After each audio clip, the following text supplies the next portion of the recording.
Far beyond the great palm forests and the golden plains of the east, there sat a warm, lively village named Nkoto. Nkoto was known everywhere for its friendliness. Straw-roofed huts dotted the land like tiny baskets placed on soft earth, and tall coconut and palm trees swayed like gentle dancers whenever the night breeze passed by. At night, the crickets would sing, the frogs would hum from the streams, and the villagers would gather around small fires to tell stories.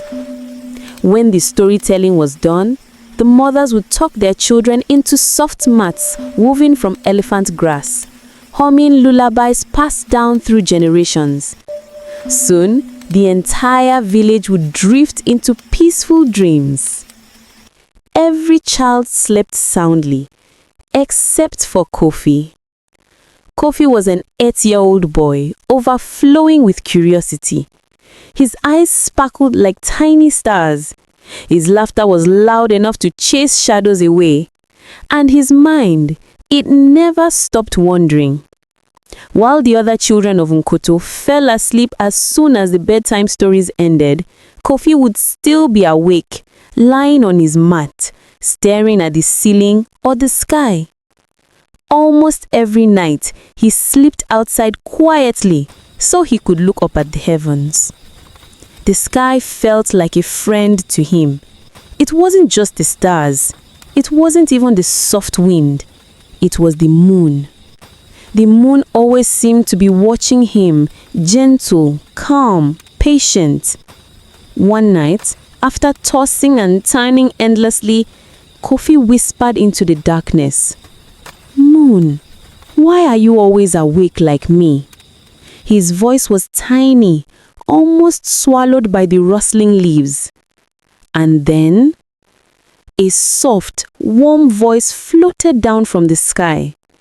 "Kofi, I watch over the whole world, but I see you, awake night after night, thinking, wondering, listening." Kofi froze. His heart pounded like the drum song they played during festivals. You can talk." "Oh yes," the moon whispered, glowing a little brighter. "But only children who listen with their hearts can hear me." Kofi's eyes widened like round cowries. "I listen. I always listen." The moon chuckled gently, like a wise grandmother amused by her grandchild. "Then tonight, my child, I will tell you a secret. One no grown-up has ever heard." Kofi practically bounced with excitement. He leaned forward until his nose nearly touched his knees. "Have you ever wondered why stars twinkle?" the moon asked. Kofi nodded eagerly. "Yes, I always thought maybe they were blinking at me."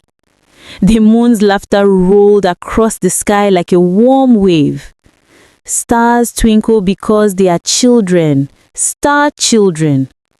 Kofi blinked. "Star children?" "Oh yes," the moon replied.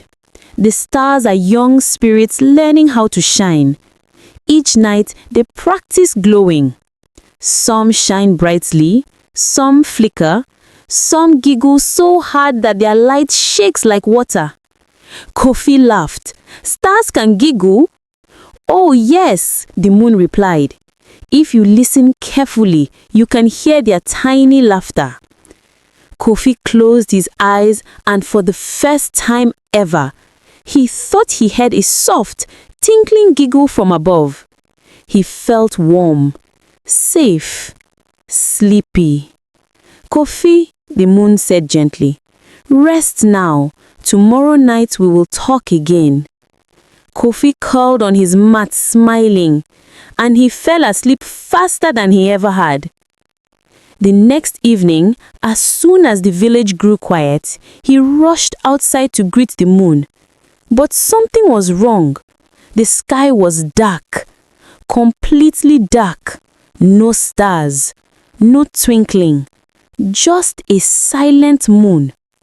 "Moon," Kofi whispered nervously. "What happened?" The moon's face looked troubled. Kofi, the star children are missing. Kofi gasped. Missing? Where did they go? That is what I must discover, and I need your help. My help? Kofi squeaked.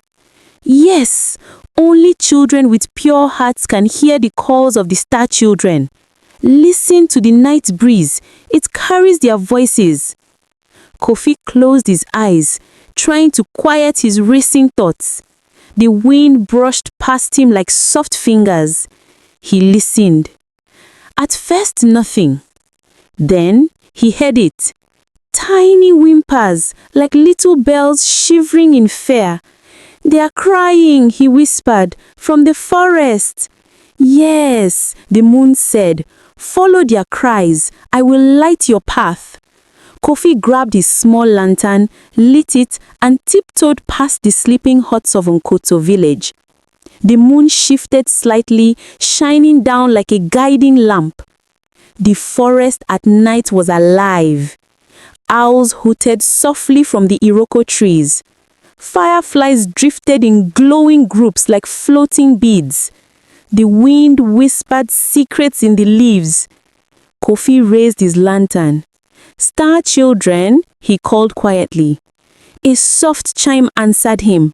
Then another, and another. He followed the sounds deeper into the forest until he reached a clearing. Something sparkled on the ground.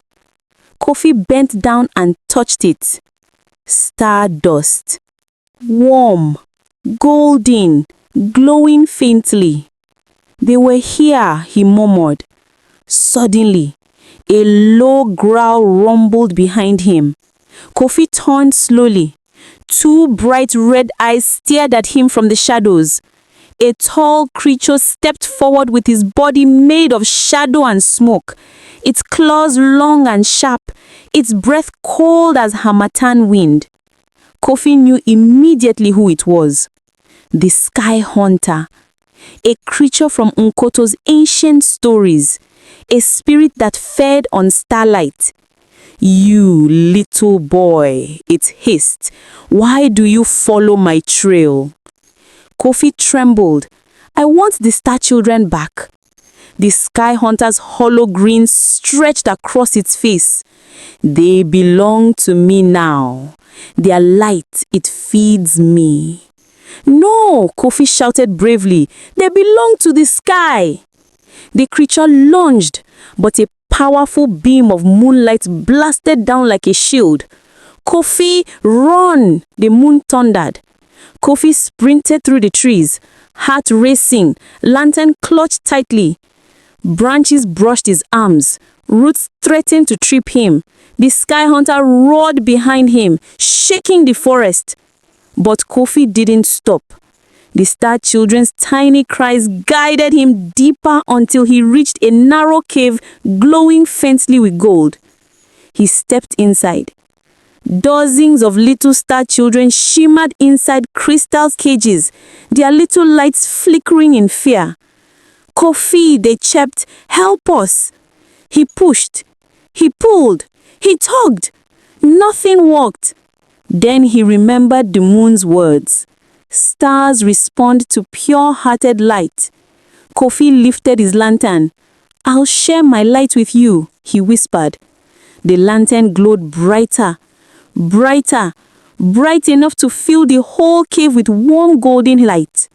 The crystal cages shivered, softened, melted into stardust. The star children floated free, dancing around him joyfully. You saved us, they chimed. But then the ground shook. The Sky Hunter had found them.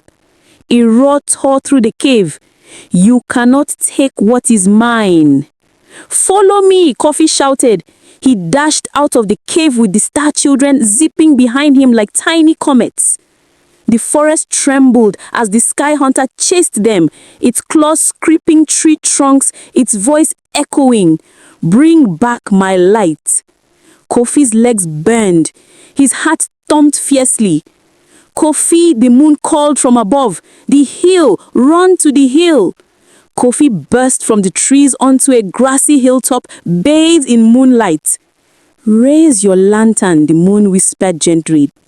Kofi lifted the lantern high above his head. Moonlight poured into it like water filling a pot. The sky hunter charged. Kofi pointed the lantern at him. A beam of pure moonlight erupted, striking the monster squarely. The sky hunter screeched, stumbling backwards as its shadowy body cracked. "Too much light," it hissed. With a final cry, it burst into shimmering dust and vanished. Silence fell. The star children danced around Kofi, glowing brighter than ever before.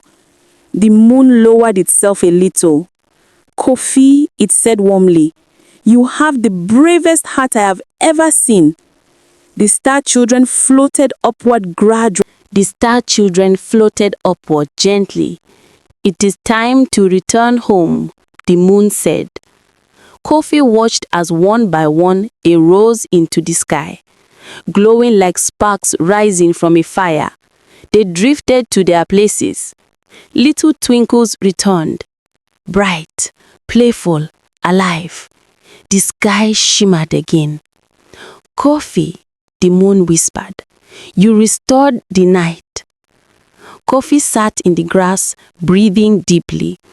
The moon's glow wrapped around him like a warm blanket. "Remember, Kofi," said the moon, "courage is not the absence of fear. Courage is choosing what is right, even when fear stands before you." Kofi nodded slowly. He walked back to Nkoto village with the moon guiding each step. He slipped into his hut, curled on his mat, and whispered, "Good night, moon." The moon smiled gently. "Good night, brave Kofi." For the first time in his life, sleep arrived quickly, peacefully, happily. And from that night onward, whenever Kofi looked at the sky, he didn't feel alone. He felt surrounded by friends. Sometimes, if he listened closely, he could still hear the star children giggle.